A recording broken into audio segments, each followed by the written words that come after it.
Meningkatnya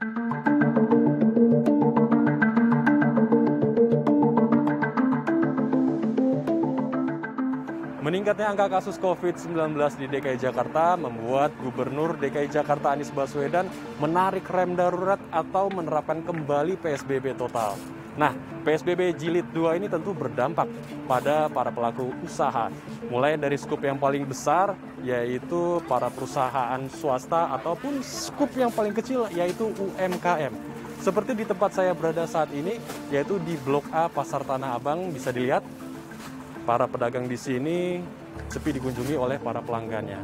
Lalu kira-kira seperti apa tanggapan dari para pelaku usaha di Blok A Pasar Tanah Abang ini? Mari kita cari tahu.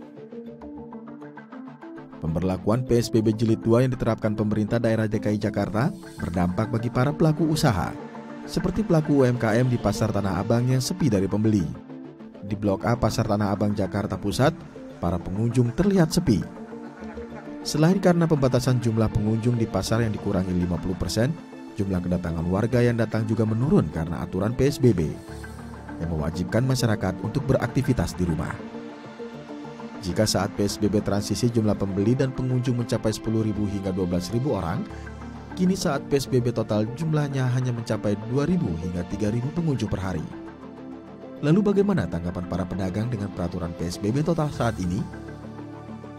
Menurut saya ya, untuk PSBB yang total saat ini sangat berpendapat ngaruhnya besar untuk pasar, karena bagaimana ya, kayak transisi kemarin aja kita udah ngos-ngosan buat penjualannya semakin turun.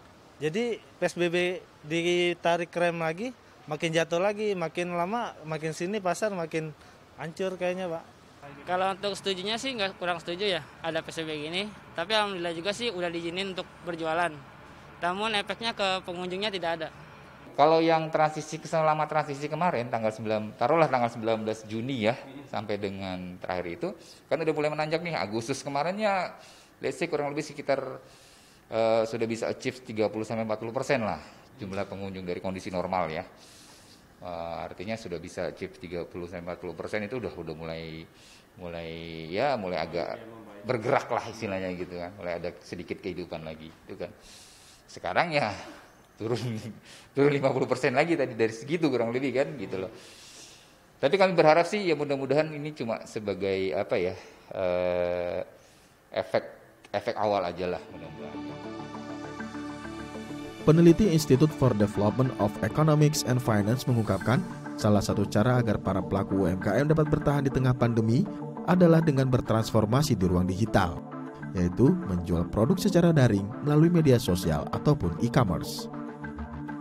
Intinya adalah bagaimana mempercepat penggunaan ekonomi digital dalam semua sendi-sendi bisnis seperti itu, baik itu dalam mendatangkan bahan baku ya, pemasok, kemudian bagaimana memasarkannya, kemudian juga bagaimana mencari jaringan distribusi dan semacamnya. Ini kita perlu bangun. Dan kita perlu pikirkan bagaimana memperkuat digital value chain ya, di saat pandemi ini menyerang sisi value chain secara secara konvensional. Jadi harus ada terobosan di sisi digitalnya seperti itu. Sebetulnya ya memang harus sudah mulai beralih ke situ ya, karena teknologi itu bisa dimanfaatkan semaksimal mungkin. Terus kemudian karena sekarang juga banyaklah